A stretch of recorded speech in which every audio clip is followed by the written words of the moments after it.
Si vous vous mettez en colère, ne péchez point.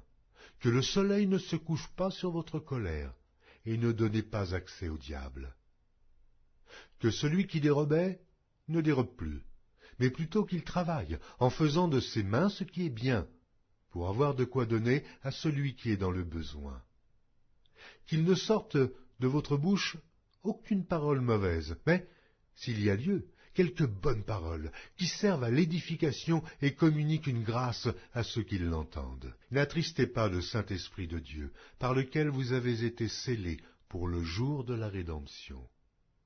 Que toute amertume, toute animosité, toute colère, toute clameur, toute calomnie, et toute espèce de méchanceté disparaissent du milieu de vous.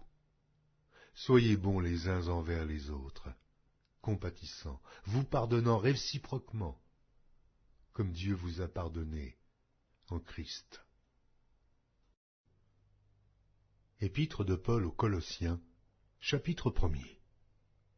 Paul, apôtre de Jésus-Christ, par la volonté de Dieu, et le frère Timothée, aux saints et fidèles frères en Christ qui sont à Colosse. Que la grâce et la paix vous soient données de la part de Dieu notre Père. Nous rendons grâce à Dieu, le Père de notre Seigneur Jésus-Christ, et nous ne cessons de prier pour vous. Ayant été informés de votre foi en Jésus-Christ et de votre charité pour tous les saints, à cause de l'espérance qui vous est réservée dans les cieux, et que la parole de la vérité, la parole de l'Évangile, vous a précédemment fait connaître. Il est au milieu de vous et dans le monde entier.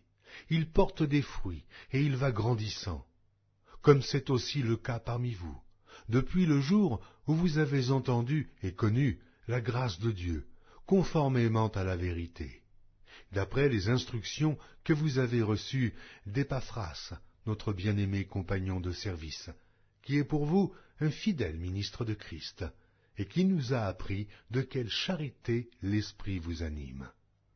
C'est pour cela que nous aussi, depuis le jour où nous en avons été informés, nous ne cessons de prier Dieu pour vous, et de demander que vous soyez remplis de la connaissance de sa volonté, en toute sagesse et intelligence spirituelle, pour marcher d'une manière digne du Seigneur, et lui être entièrement agréable, portant des fruits de toutes sortes de bonnes œuvres, et croissant par la connaissance de Dieu, fortifié à tous égards par sa puissance glorieuse, en sorte que vous soyez toujours et avec joie, persévérants et patients.